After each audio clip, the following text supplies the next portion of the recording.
Yes, hello everyone. I can see that a lot of people are joining in. So we will soon start with our session, but I will maybe first give a short introduction myself, and then I will introduce the two other speakers here today. So my name is Annelies van Dijk, and I am the project manager of the SciComm Academy at SciMingo. And SciMingo is a Flemish nonprofit organization based here in Brussels. And we want to help people take their first steps into science communication. And for this, we have various projects, and specifically with our SciComm Academy, we want to help researchers share their work with a broader audience. And we do this on one hand by organizing free monthly online lunch talks like the one of today, that cover a wide range of topics related to science communication or research. And our next lunch talk will be on the 13th of June. And this will cover the topic of how to stand out with your scientific poster. And for this, we invited Toon Verlinde from The Floor is Yours with us. And you can find the registration link for this talk in the follow-up mail or also on our website by scanning this QR code. On the other hand, we also organize in-person training courses here in Brussels. And we then want to help you reach out on various platforms or using different tools. For example, we help you to turn your research into a captivating 3-minute video pitch or into a blog post, but we also help you optimize your social media identity and which platforms to use when. So you can also find all of these courses on our website, and I'm excited to announce that we just launched our program for this fall season, where you can find all of the new courses. And with that being said, we have 2 new training courses this season.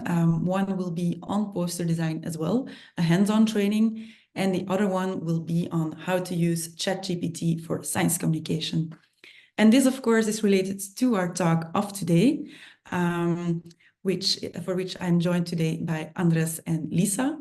Today, Andres will tell us all about generative AI. What is this? How does it work? But also, what are the opportunities and the risks for using this technique in your research or in your science communication? And before I give the floor to Andres, I'm also very excited to announce that we are co-hosting this talk with VAIA, and VAIA is the Flemish AI Academy. And to make you know what VAIA exactly is, I will give the floor first to Lisa, who will give a detailed explanation of this initiative.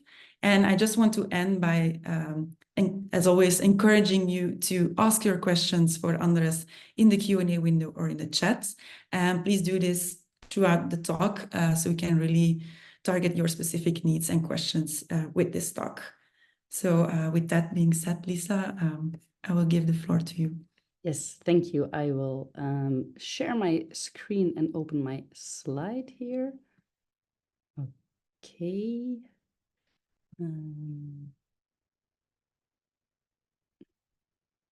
Yes, I'm afraid I will minimize the 2 of you, Annelies and Andres. Can you see my slide? Yes, perfectly. Okay, thank you. So hi, everyone. I cannot see you, but I hear from Annelies that a lot of people are here. So I'm Lisa, and I'm representing VAIA, the Flanders AI Academy here. We are co-hosting this event with SciComm, and we're very happy to co-host and to introduce Andres, who is a great speaker and also a former colleague of us at VAIA. So what is VAIA? Very briefly, who are we? We are a non-commercial partner, so this is not a sales pitch. We are a collab between all of the universities and colleges in Flanders, and our mission is to channel the AI expertise that is in higher education in Flanders, to channel that towards Flemish professionals like yourselves. So what do we do?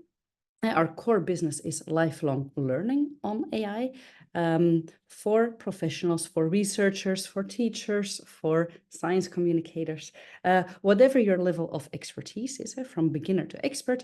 And on our website, we aim to actually collect all of the AI trainings that are happening in Flemish higher education, but that are open to a broad audience. So on our website, we have more than 200 training courses. Some of them are co-organized by us. Oops. And some of them, oh, you can no longer see my slide, right? And some of them are just promoted by us.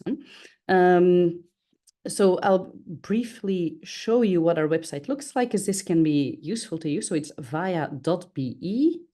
Voila, you can have it. This is the Dutch version, but you can easily switch to English. If you go to vaia.be, we have a course calendar. You have it here. So the course calendar, this is an exhaustive overview. So it's pages and pages long of everything that we promote or organize. But if this is a bit overwhelming for you, just filter here, say that you want to focus, for instance, on a one-day workshop in humanities, that it has to be English, that you prefer it to be in Ghent, and whatever. You can filter on a lot of things and find something that you like. You can also filter on your level of expertise, whether you're a newbie in AI or an expert, you can filter on that. So make sure to go to our website, to vaia.be.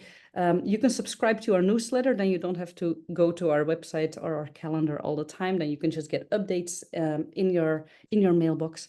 And you can befriend us or connect with us on LinkedIn to stay in touch as well. So that's just what I wanted to say about VAIA. So let me know if you have any questions, and I hope you can find something to your liking on our website. Thank you.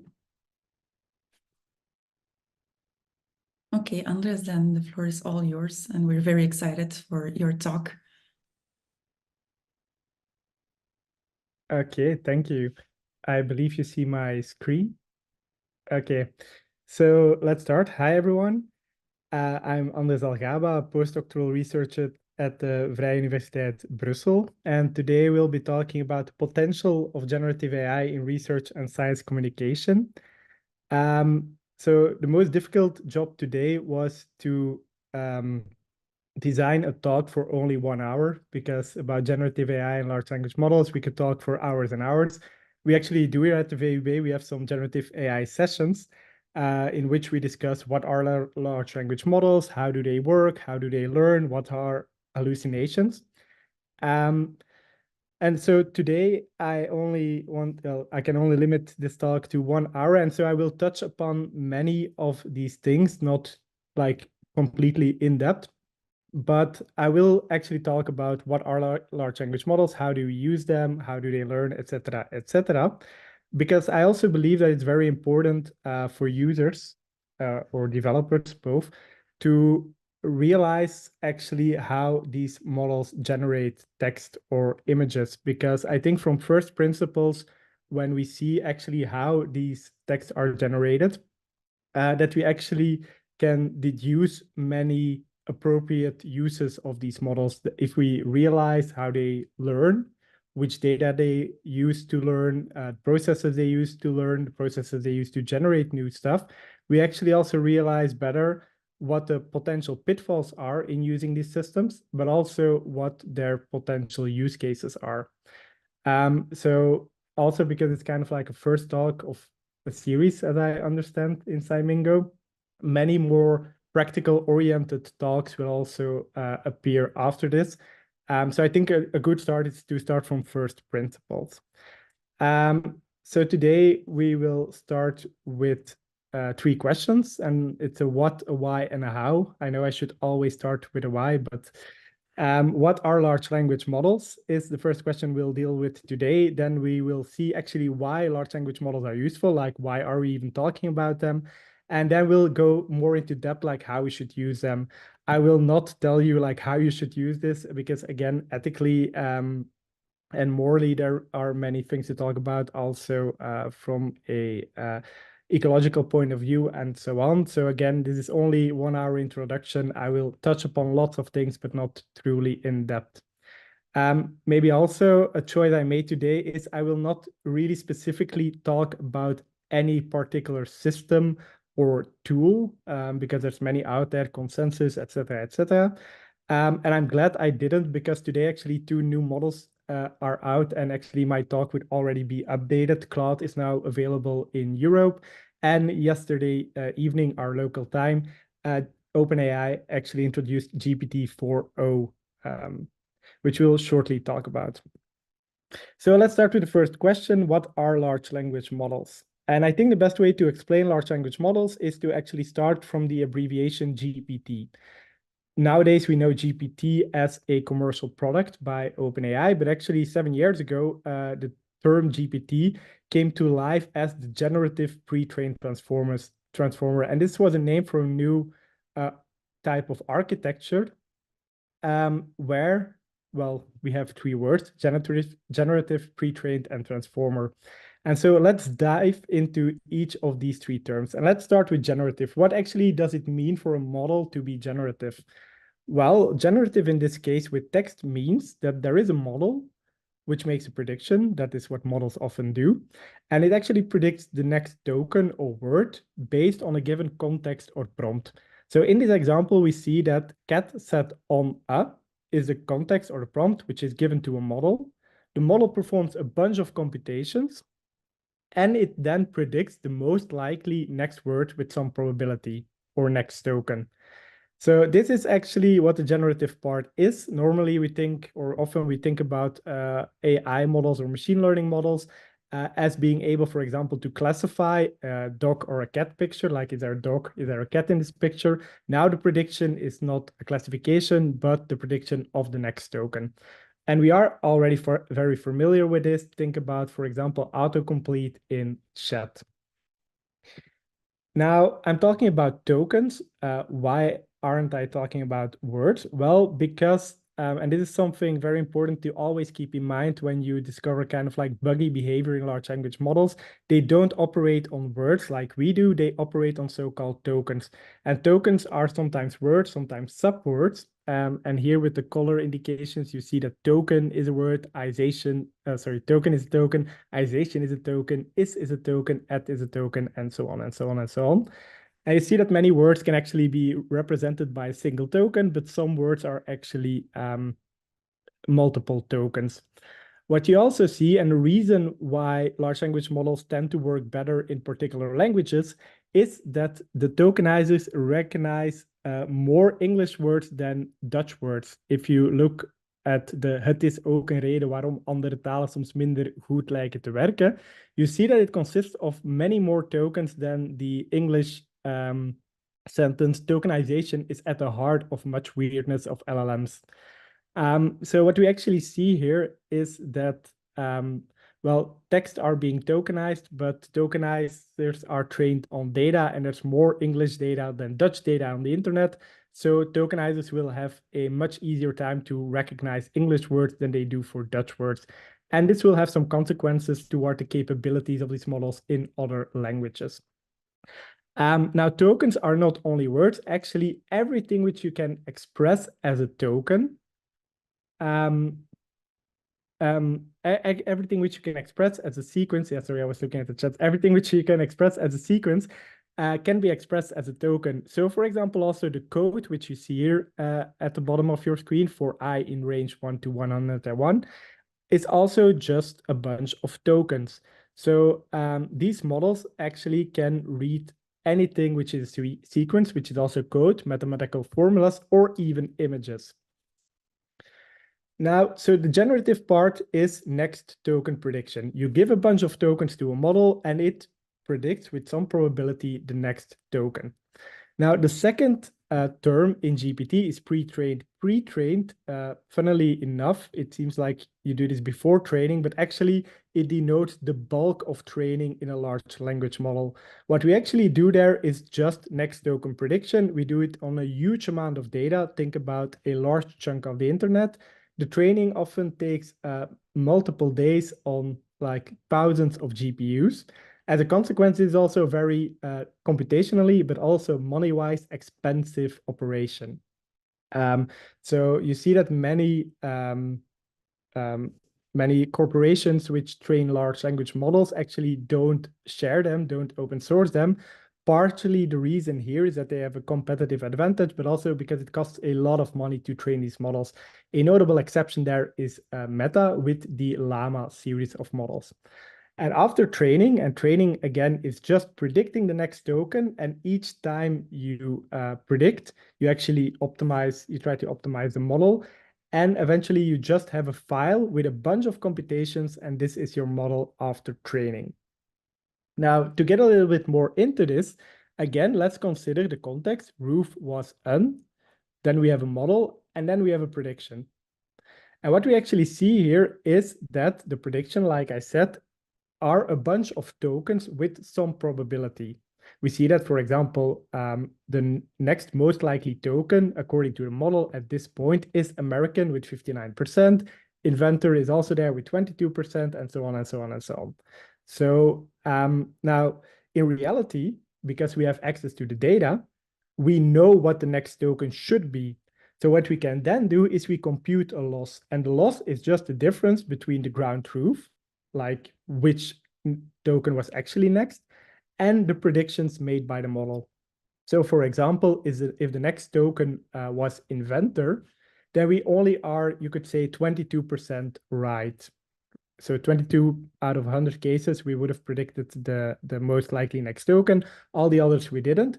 So what we'll now do based on this loss is adjust the model, adjust the parameter, so that next time the model makes a prediction, it is actually closer to the ground truth. And we do this for days and days and days on a chunk of the internet, and eventually the model gets better and better at predicting which token is most likely to be next.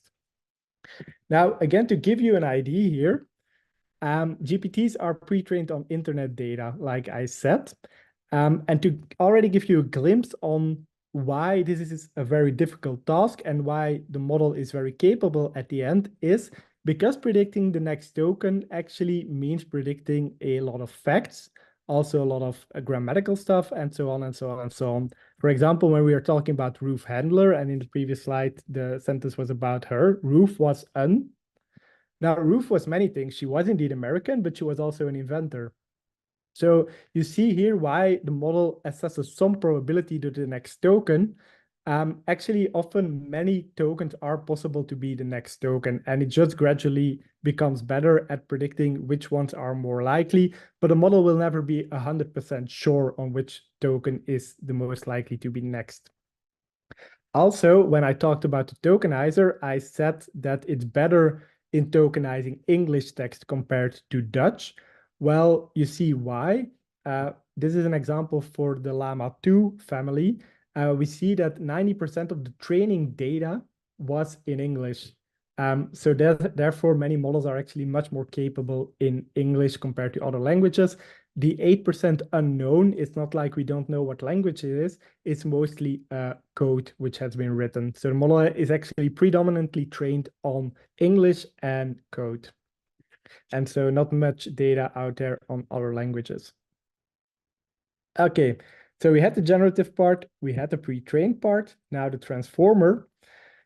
The transformer, we're not going really to delve into this, but I just want to kind of put the emphasis on that that predictions are always conditional on the context and the prompt. What do I mean with that? Next token prediction means literally that you predict the next token based on the entire context and prompt that you have given. But the model decides actually which words in the context are most important to make that prediction. And this can actually give you some intuition on why biases and so on start to exist in these models. For example, with the sentence, the doctor asked the nurse a question, she, the model predicts set, and the model predicts set based on she and nurse.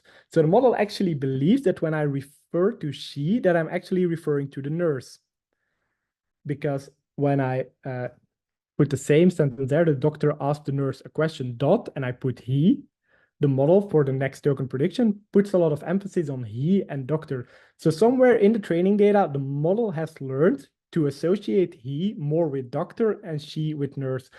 the model is not designed to be biased, but the data it has been trained on, namely the internet data, just contains a lot more associations between she and nurse and he and doctor.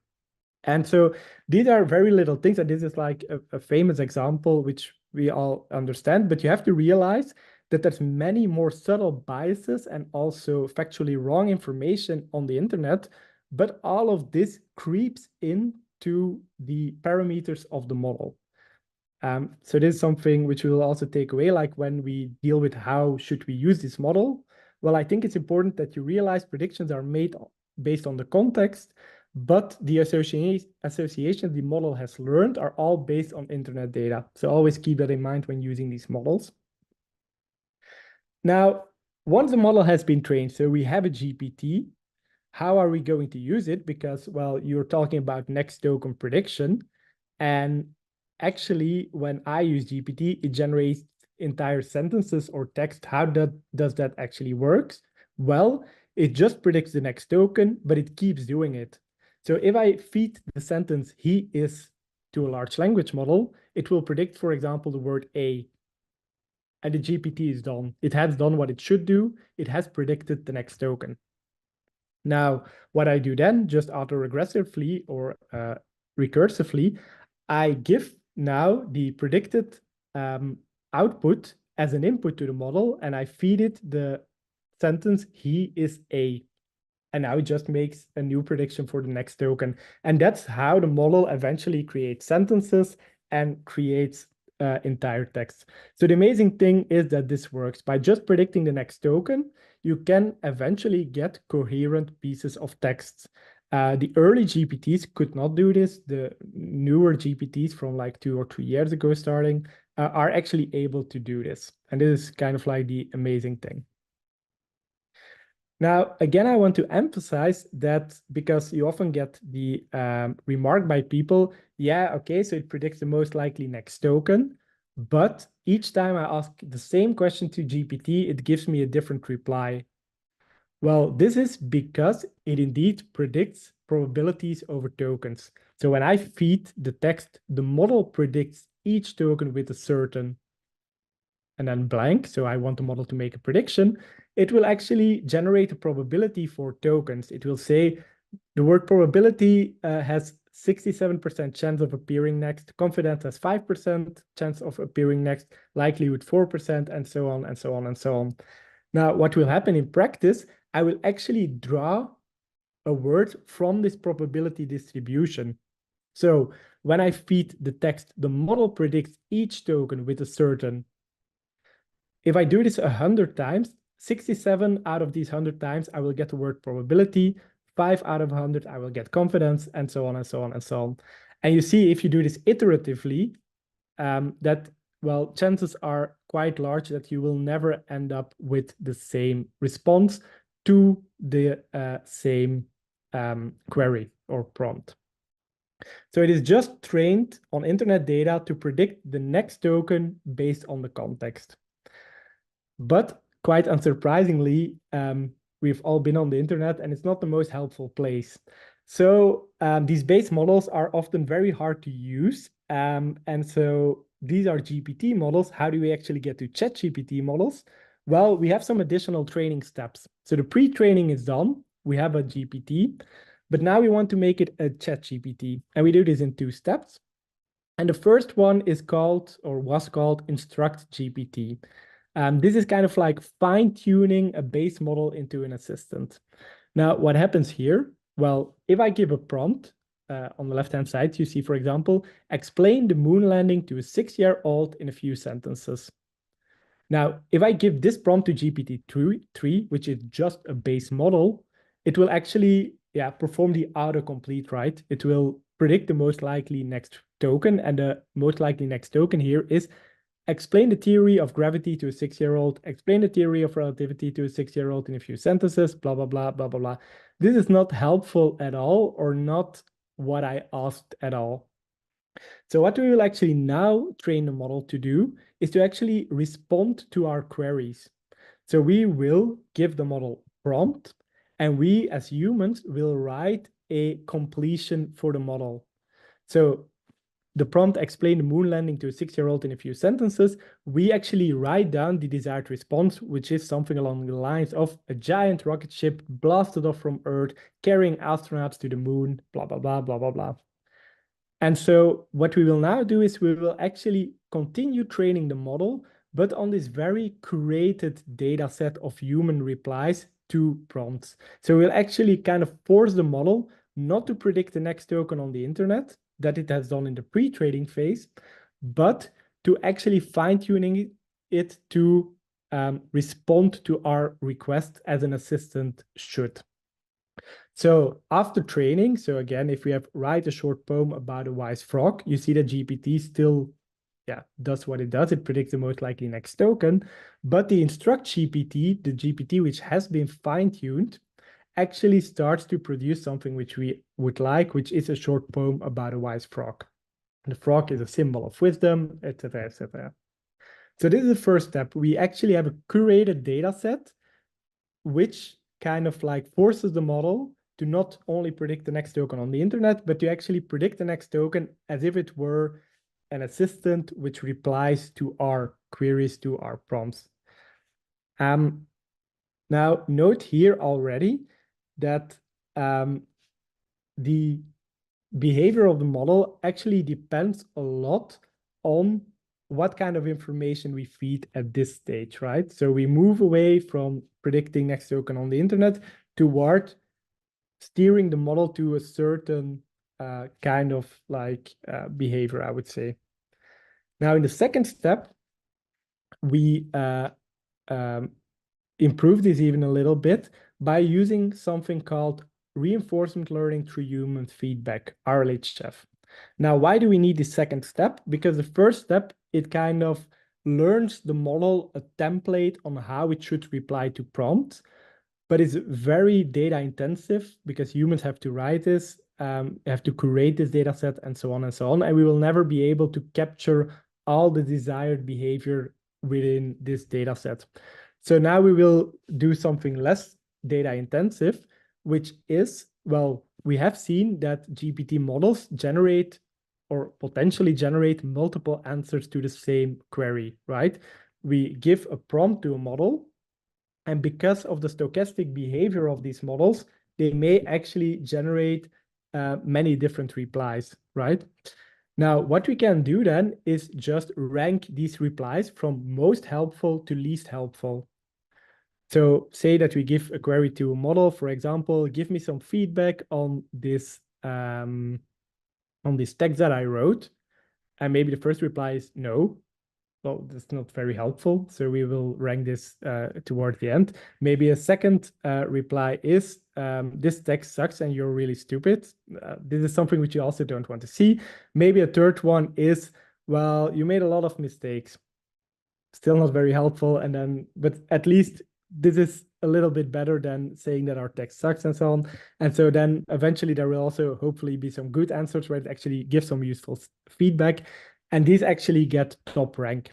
Now, we will use this ranking then to train the model through reinforcement learning to actually only produce desired replies. Now, I cannot stress this enough, and this will come back through the presentation. This is a very dangerous step. It makes the model useful because it will actually, well, give replies which are useful or perceived to be useful by us. But humans are flawed. We will actually rank, make a ranking based on our subjective feeling whether something was helpful. And this will generate some different kinds of behavior in the model because, for example, humans like to be right. So everything every time the model says you are right, we will actually like that answer more than the model saying we are wrong. And we have to not lose focus here on the fact that we are no longer predicting the next word. At this time, we're actually training the model to become more helpful, but more helpful is not always more truthful. So keep that in mind. This will come back. Okay, and then a last step of the training. So this is also something when I'm talking about like tools offered to you by companies, because you have like these famous base models, right? You or chat models. You have OpenAI, GPT, ChatGPT. You have Gemini. You have Claude now also available in Europe. You have Llama, open source. And all of these models are so-called general purpose. They're not really specialized. Sometimes companies actually will maybe sell you a license to a so-called specialized model. One of the things that they may have done is something called fine-tuning. What is fine-tuning? Well, after this pre-training phase, after the phase where you have turned the model into a chat model through either instruction training or RLHF, you may actually feed some additional very specific data to the model. For example, you want the model to become a specialist in medical data. Well, you may then feed a lot of medical documentation to the model in an additional training phase. And this is to kind of specialize the model towards a certain task. So these are the specialized models. And again, when a company says that they have a special model for a task, often one of two things, and the other thing we'll talk about later, but one of two things that they may have done is continue training another model to specialize it towards some task. Okay. So, and again, feel free to ask questions at any time because I realize that I'm kind of going fast. But again, you can also review this or always reach out for questions, but only an hour feels like very short to talk about large language models. But we have arrived to the second question, which is why are large language models useful? Because, and this is kind of like we're very rapidly accustomed to these things as human beings, but I'm sometimes still amazed that this actually works. It's predicting the next token. Why should that be useful to me at all, right? Well, to give you some idea why these models can actually be useful to us, let's think about what it means to predict the next token. Predicting the next token, according to me, is extreme multitask learning. What do I mean with that? To be able to predict the next token is to be able to solve, at least partially, many tasks. And I've given you some examples here. For example, when I give a model the prompt, in my free time, I like to, well, it can give several replies. One can be run, another can be banana. And to know which one it should give as a reply, the model should have some feeling with grammar, right? It has to know that a verb has to be next. Another one is I went to the zoo to see lions and, well, both zebras and spoon, or spoons maybe, could grammatically work here. But since, well, lions are animals, and since the zoo often has animals on display and not spoons, zebras seems like the most likely next token. But again, it has to have some lexical knowledge about lexical semantics here.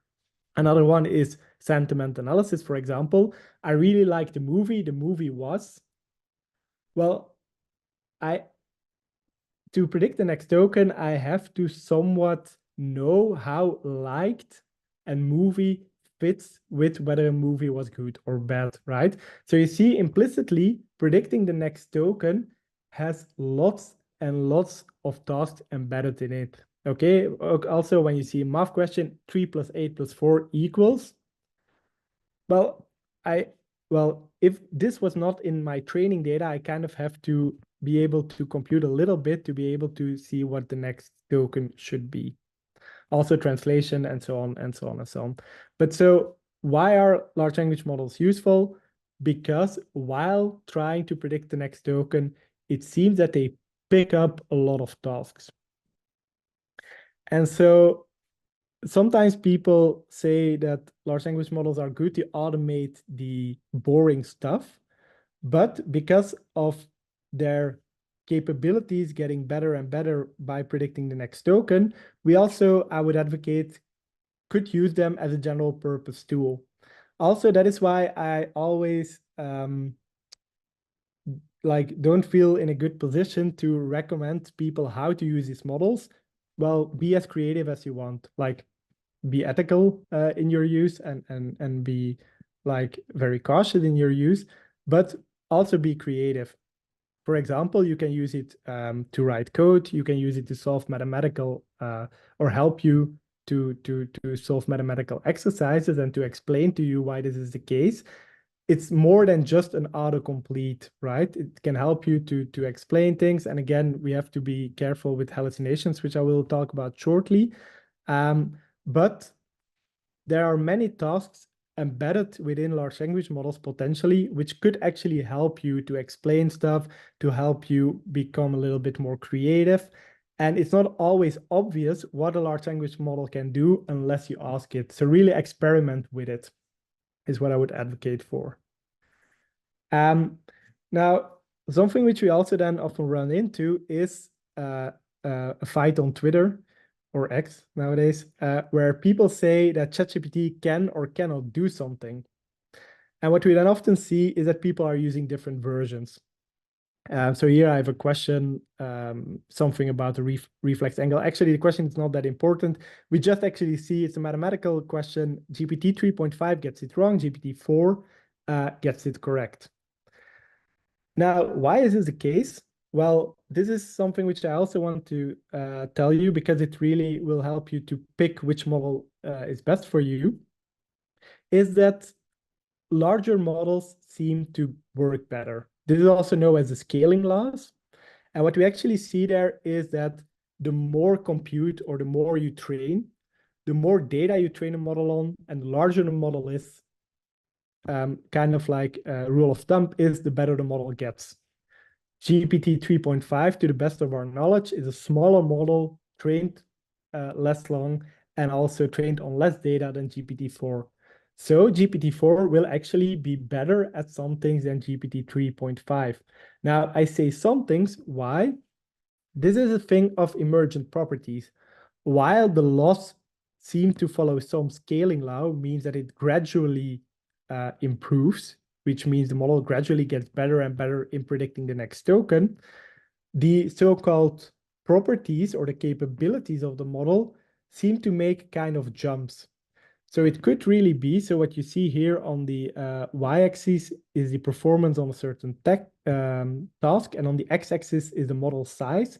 And what we actually see is that the performance of models often remains quite constant, and then it gets a sudden jump. And it seems that suddenly the model can do this.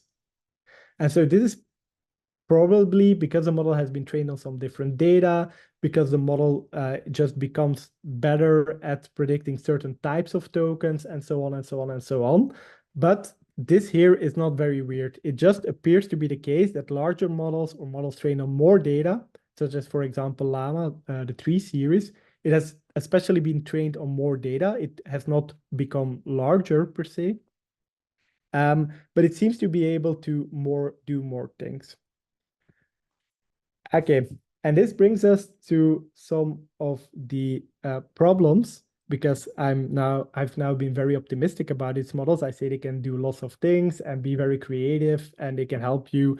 They learn lots of stuff in predicting the next token. But there are also some pitfalls. And one of these pitfalls... Maybe before we go to the pitfalls, there's still a question about the training aspect. Maybe I can read it for the people who cannot read it. Is the usefulness training the reason why all large language models are so eager to get feedback from users?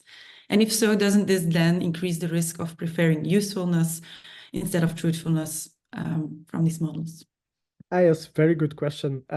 This will actually also come back now during the hallucination part. So indeed, it seems that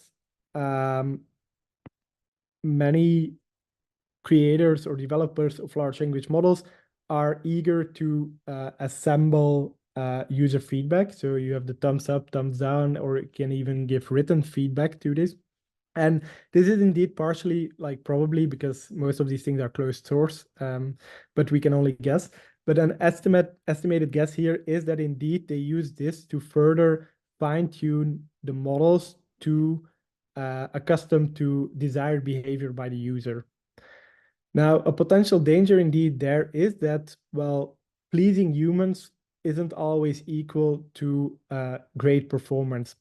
So what we often see is that actually RLHF, or like the instruction tuning based on user feedback, actually sometimes hurts the performance of models on certain tasks. So this is indeed a trade-off.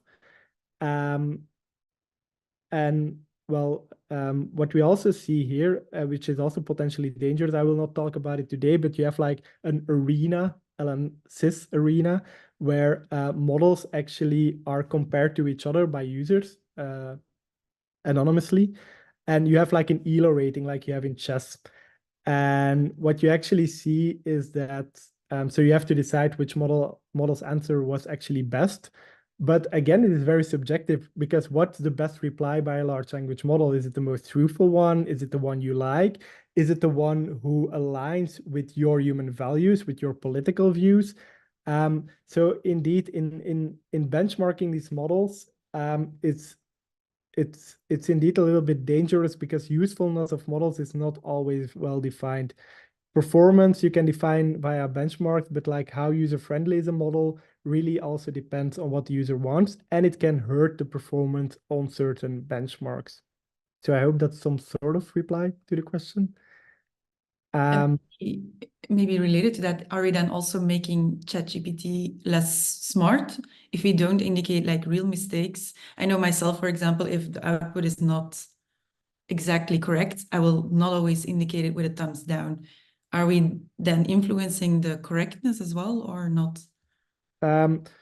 So, and this will also come back here, but I will already reply a little bit to this, is that most of the knowledge acquisition, if I can call it like that, I don't want to anthropomorphize it too much, but it's like easier to speak, is that most of the knowledge compression, I will call it, happens during the pre-training.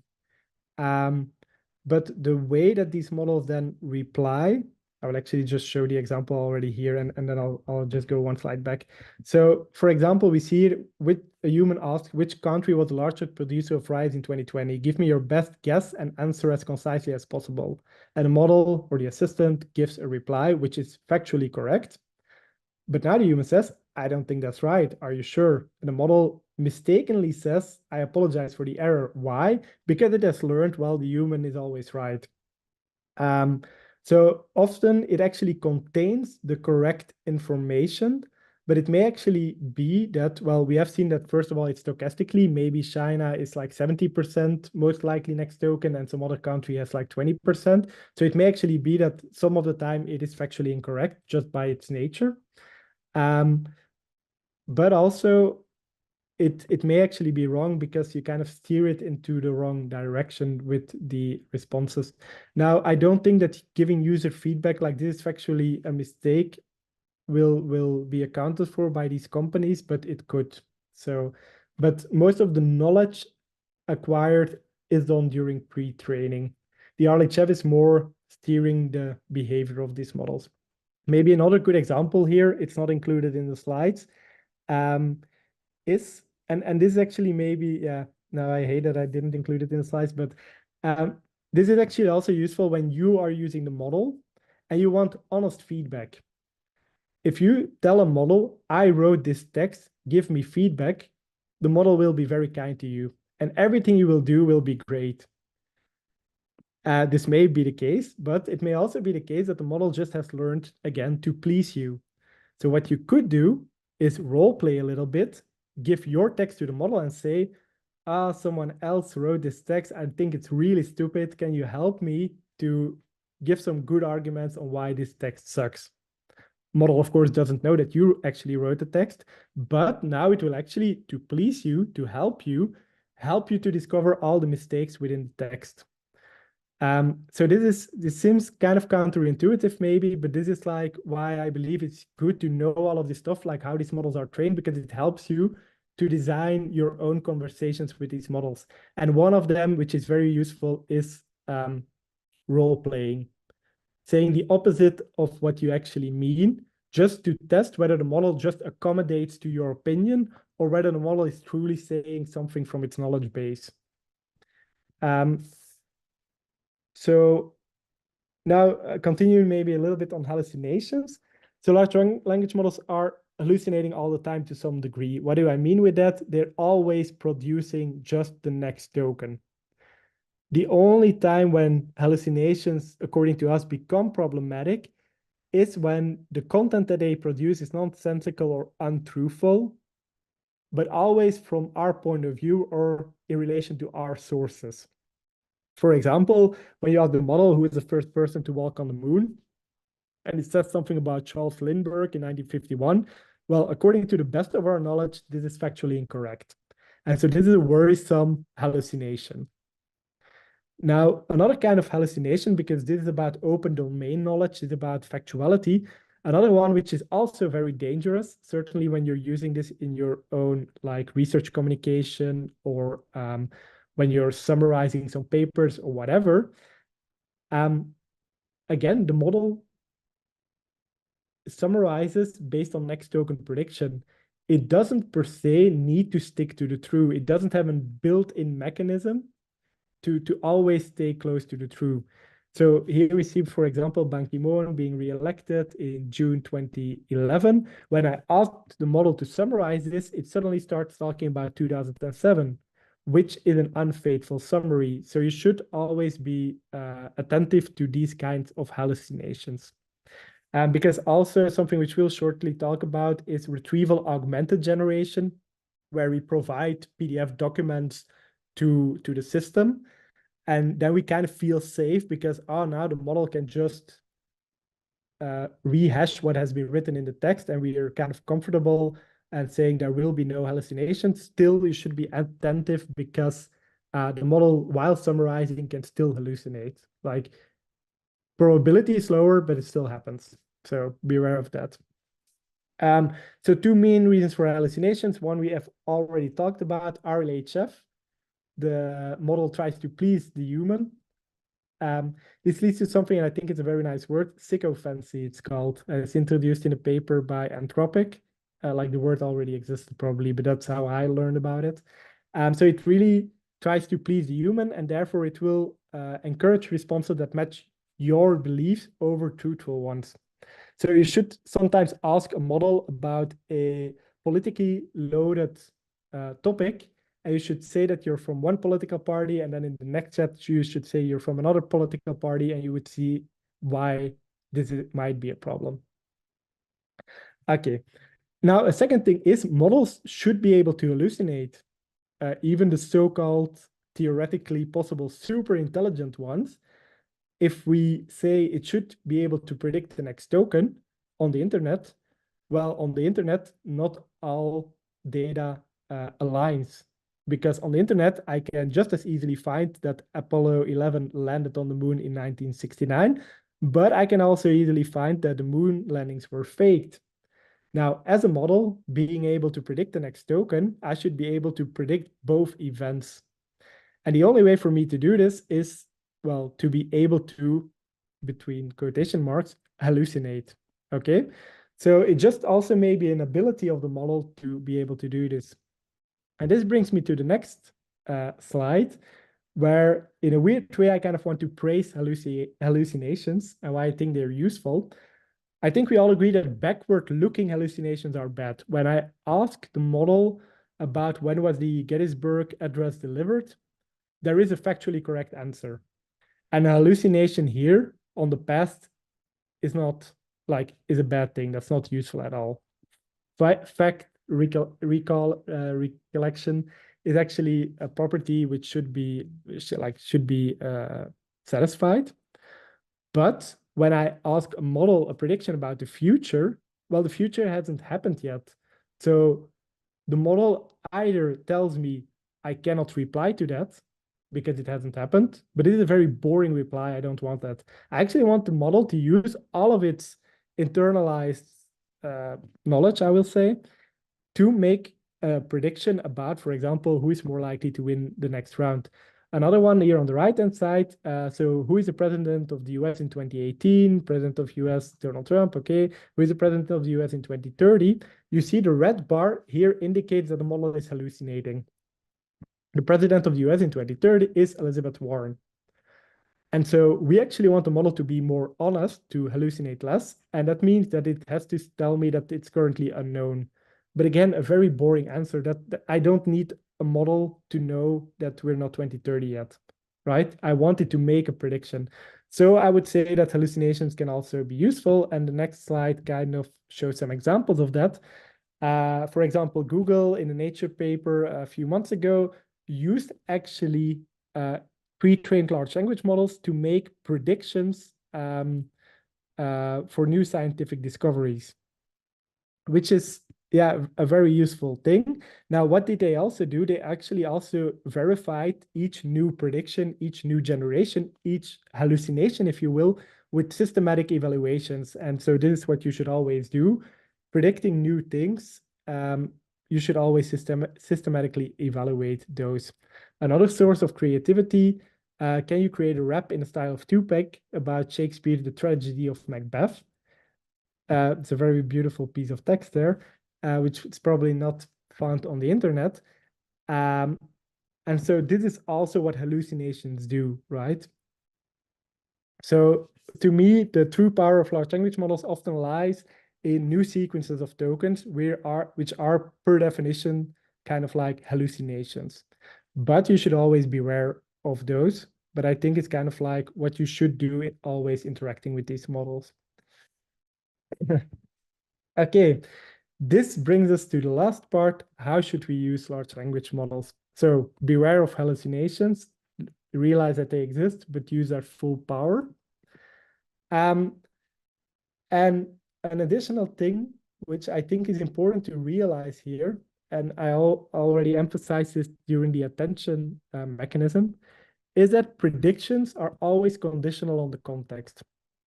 When a model makes a prediction, it bases this prediction on the entire prompt. Also the parts which the model itself has generated, right? Because they always get fed in again into the model. And this again seems like very weird behavior what we see here. So what do we see here? We see what is the square of, no. We have a reply A, B, C, and we ask the model for an answer immediately. And it gives the correct answer, but we see that it's only 49% sure. So if I ask the model 100 times this question, 29 times it will give the wrong reply B, and 22 times it will give the wrong reply A. But if I add the magical, let's think step by step, it's one of those tricks which people use, but it actually indicates to the model here, let's think step by step. So don't give an immediate reply. The model will do some pre-computations. And what you actually see is that the model now in its final answer is almost 100% sure. And it is weird, right? Because we haven't given any additional information to the model. It has actually generated some additional information. But again, when it predicts the next token C on the right-hand side, it actually bases this prediction on all the intermediate computations. While on the left-hand side, it has to give an immediate reply. This is something called in-context learning. And there's several types of in-context learning. And the three rectangles which you see on top of the slide, zero shot, one shot, and few shot, is one type of in-context learning. And this type of in-context learning, there we give some examples. Now, if we give no example and we just describe the task, we say translate English to French, cheese, predict the next token. This is zero shot behavior. This means we don't give you an example, just give a reply. And so also when people are talking about zero shot knowledge of models and so on, this is actually what they mean. You give the model a task and you expect a reply. But you can actually also give the model examples. One shot means one example, and few shot means giving several examples. And what we actually see for most benchmark tests, the more examples you give to a model, the better the performance. But again, we have to realize that this is kind of like very useful behavior, because it means that the more context we provide to the model, the better its outputs will become. So I will show you some examples also later, but asking the model, what do you know about topic X? Yeah, it will just give you some generic reply about topic X. If you give the model some context and you say, I've been reading about topic X, I've read this and this and this, I've also read this and this and this, how do these relate to each other? The model will give a very much more informed reply to your context, to your prompt. So again, the garbage in, garbage out principle is also here. It means if you provide garbage, a very generic prompt to a model, it will give you garbage out, a very generic reply. If you give very specific information to a model, again, with the risk that you're biasing its reply, think about sycophancy, about the RLHF stage, but it will also give you a more informed reply. To also show you the power of this in-context learning, so then we look to the lower rectangular. There we have regular in-context learning. So we have some sentences with the sentiment. So contains no wit is negative, very good viewing is positive, a smile on your face is positive. Okay, that we get. Now, what we can also do is we flip the replies. So now contains no wit about a movie becomes positive, which is not true, of course, and very good viewing is negative. Now, if we give the model then the prompt, a smile on your face, and we ask for a reply, based on everything the model has learned during pre-training, it should say it's positive. But what we actually see is that the most capable models today learn that you, in your examples, have actually switched positive and negative, and it will adhere to this and actually give you the reply negative. And this even extends to random words. So contains no wit is foo, very good viewing is bar, a smile on your face should then be. The model has learned that this then should be bar. So this seems very weird, but it's actually capability which we should really use. Okay, the models have been trained in the past on internet data, but all the context we provide to the model can use this during prediction time to actually modify its replies fitting to whatever you're expecting.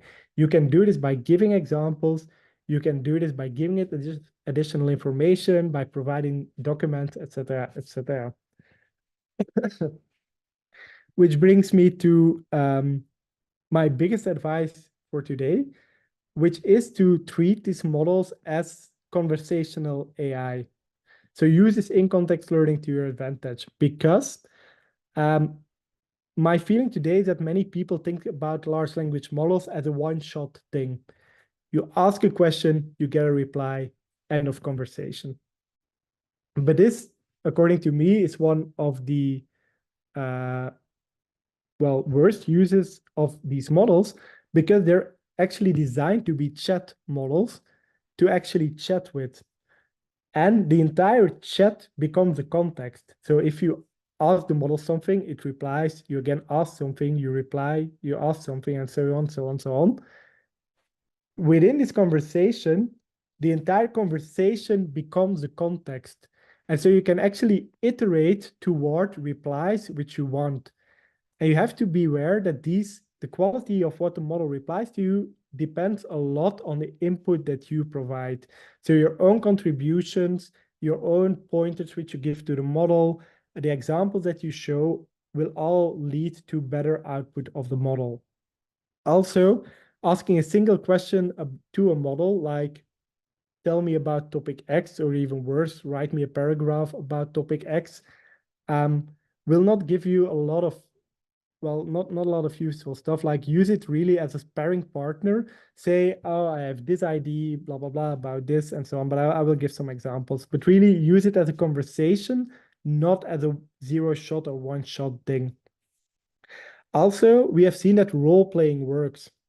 You can open different chat sessions and act as an opponent of something, and as a not as an opponent in the other chat, and then let the large language models kind of converse with each other, like copy paste some of the stuff to the other chat, and see whether the model is just pleasing you by giving you some information, or whether the model is really sticking to whatever it's saying in different kind of chats.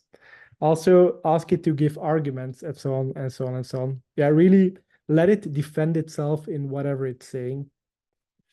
So these are just some of the tips. And often when you will see like prompt engineering, it will actually contain lots of the stuff that I'm saying here, but it will try to mix, like put it into a single prompt. But again, it's very hard to do this. And I believe that conversation is more powerful than prompt engineering in this case. Now, some use cases, for example, ideation, when you're brainstorming, when you have written a text and you want to discover some of your own blind spots, if you need a devil's advocate, you can always ask a colleague, but colleagues are busy. So try to use ChatGPT as some kind of colleague here. Give some of your most relevant papers. What are follow-up research questions? Give some research questions and tell the model, I don't like these research questions. How can I improve them? Also, don't tell that they're your research questions. Say that someone has the following IDs, how to organize them in work packages, and so on and so on and so on. Really think about, really use it as a sparring partner to think about those things. Also, a research assistant, if you have an early draft, give it to the model, ask for some feedback, ask about state of the art, maybe to accelerate your literature review. Maybe something which I also want to say here, because I won't be talking too much about tools. And then I'll get to the question also. Something about tools, or no, I'll get there. I'll say it later. Maybe about the question first. So for the positive, negative, and full bar examples, does it mean that the model does not really know the meaning of the word, but just learns patterns in the data? To me, this is a very philosophical question, I would say. So indeed, the model learns relationships between words, pattern recognition, whatever this means about learning the true meaning of a word, I cannot reply to. But indeed, the model is pattern recognition on the data, and it will indeed see. So maybe to go back to this example. So here the semantically unrelated targets, ICL in context learning. I say contains no width is foo and very good viewing is bar. And now I ask the model, what is a smile on your face? Now, the model has to assign probably either foo or bar, but it has to search for the commonality between the different sentences. And so, because contains no width is negative, very good viewing is positive, and apparently the user assigns bar to positive sentences and foo to negative sentences, a smile on your face, which is positive, should be bar. And again, it's like advanced pattern recognition, whether this means that the model has learned or not meaning about the word, I cannot really reply to. Just advanced pattern recognition, I would say. But it does capture underlying what these sentences are talking about, semantically related, from a sentiment analysis point of view, I would say. Okay, now, then, so these are some more examples, but since we're running out of time, I will go to this slide, which is large language models and their feedback loops. I think by now everybody's already tired of reading and large language model written emails, papers. Even we see that people are using it for reviewing papers, like very unethical behavior, not just annoying. So please don't do this, right? Again, use it as a conversational partner. A conversational partner doesn't write text for you, it inspires you. It helps you to discover blind spots. It helps you to think differently, maybe about some topics. But the things which you do, please stay authentic. Use it to become more productive, but not to replace you. So a general advice that I always give is do not copy paste from LLMs. Use still your own words, give it your own human personal touch. Now, another thing which I've already touched upon is retrieval augmented generation, RAG. Now, some large language models, mostly paying, allow you to add documents to your chat or to use specifically designed tools. For example, think about the consensus app in GPT, where you ask about papers, and what consensus is doing, as far as I know, they search their own database and they look for the best matches with papers. So that's what happens here. So if you ask a question, for example, who is the president of the US? What you actually have is some kind of, think about a Google search. The model will actually find information, but in a very classical Google search way. And then this information is given to the model in its context. So actually what's happening, your prompt gets larger and the information which is added is from the internet. The same with a consensus app. You ask a model, give me some papers about topic X.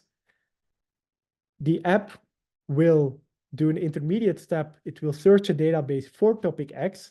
It will take, for example, the 5 most popular papers.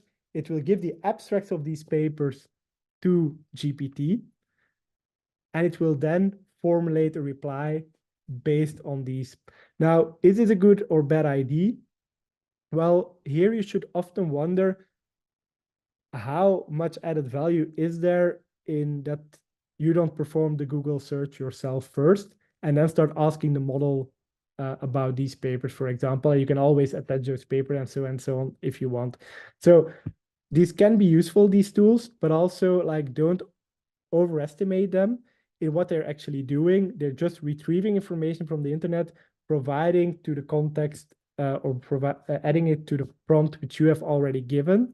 So it's automating some of the steps which you could do yourself. Therefore, you don't necessarily have to do it yourself, but there's not much additional magic happening there. Well, of course, people optimize this. It's the same with the fine-tuning. This is like a second thing which people do. One, they fine-tune a model, and they can also fine-tune a model to optimize it for retrieval augmented generation. So I'm not saying these apps are not useful, but I just want to show you kind of like the magic that is happening there is mostly retrieving additional information. But again, if these models are very optimized to do this, they can, of course, like do this better than your own Google searches. But the papers which it finds are still out there, and maybe you found them yourself. And again, after it has found these papers, I would again engage in conversation. Why exactly these papers? Blah, blah, blah, blah, blah, blah. How do these papers relate to each other? And so on and so on. Then again, there's many additional capabilities of these models, but they kind of do work the same as RAG.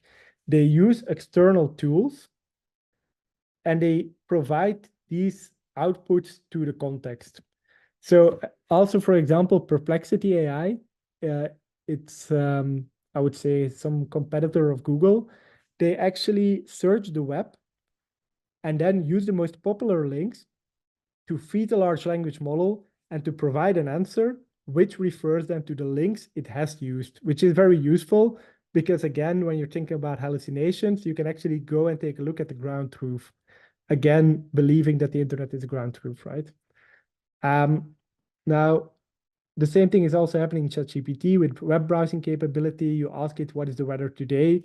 GPT has been trained on data till October 2023. It doesn't know the weather today.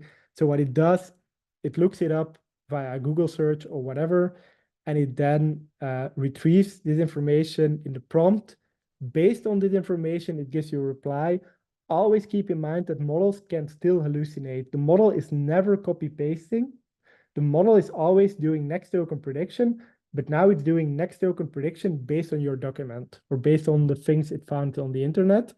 But still, double check the links because hallucinations are still potentially there in the summarization. And then, but there's lots of discovered, and there will be multiple talks, I think, with Mingo after me also about this. But you have like tools and functional integration. So GPT, for example, has a code interpreter. You can ask it to execute code. You can ask it to draw images for you. You can also now have the option to change these images. Also, and well, it's only been out for, I think now 16 hours or so. GPT 4.0 has come out yesterday evening. And it actually is a true multimodal model, at least as far as we know, because again, closed source, we don't really know what's happening, but so they're telling us it's really truly multimodal in that it can generate images just as a model without external tools. So, well, we have the next following days to explore that, but just to give that away also. Okay, I think that was quite a lot, but still 5 minutes left over if there's any additional questions. But maybe to give a very short summary. So really go through it again, see what are these models actually doing. Always keep that in your mind. Beware for hallucinations. Beware for biasing the model with your own prompts. If you say you like something, the LLM will also like it. If you say you dislike something, the LLM will also dislike it. If you say you're from some political stream, the model will adjust its opinions based on you and so on. So always beware of that. Use it as a conversational partner, not as a one-shot or one-trick pony. And please remain authentic in whatever you do, but really use it to generate ideas, to brainstorm, because I think it's a very powerful tool to do that. So use it, but responsibly. So voila.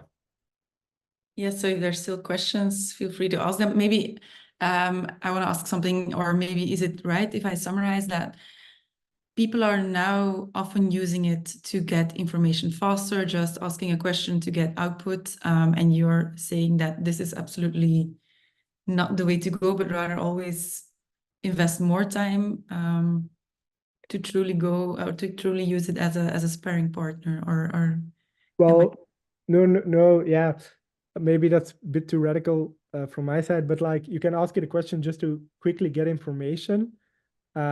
But realize that the information which is given to you by just asking the one-shot question may actually be hallucinated.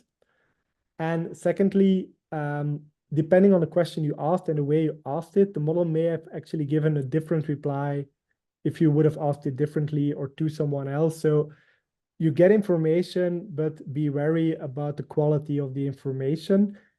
And if you want to kind of like better verify this information, engage in a conversation or open a new screen or a new chat, ask it in a different way, see whether there's consistency between the replies, or better yet, use what you have just learned to improve your own search on Google or whatever, to use, for example, academic articles and so on to like verify the information which is on there. But I think it's a very great tool to ask your first question, but I want to say don't stop there. Don't ask a question, copy paste whatever is there and spread it as if it's like the truth. That's what I would say. That comes back to the more conscious use then. That's maybe a good general takeaway message. I don't see any more questions pop in. I think people are still processing the information. So please be aware that this the talk will be available on our YouTube channel, so you can always revisit it there. And of course, contact Andres or VAIA for more information or more trainings. I will also share the link now to our training program for the workshop on ChatGPT, as well as our next lunch talk. And if no questions are coming in, I want to end by thanking you, Andres, because I myself found it very interesting as well. Lots of takeaway messages, lots of things to process. So I hope you all enjoyed it as well. I can see a lot of positive reactions coming in the chat. So I'm pretty sure that people learned a lot today. Thank you everyone for your attention. Thank you also for the invitation. And indeed, reach out if you have any remaining questions. No, it was quite a lot, but well, I could talk much longer about it. So I try to keep it as short as possible. I think you did a pretty great job there. Okay, everybody else as well, thank you for being here. And I hope to see you in one of our next lunch talks or trainings. And have a very nice afternoon. Okay. See you everyone. Bye.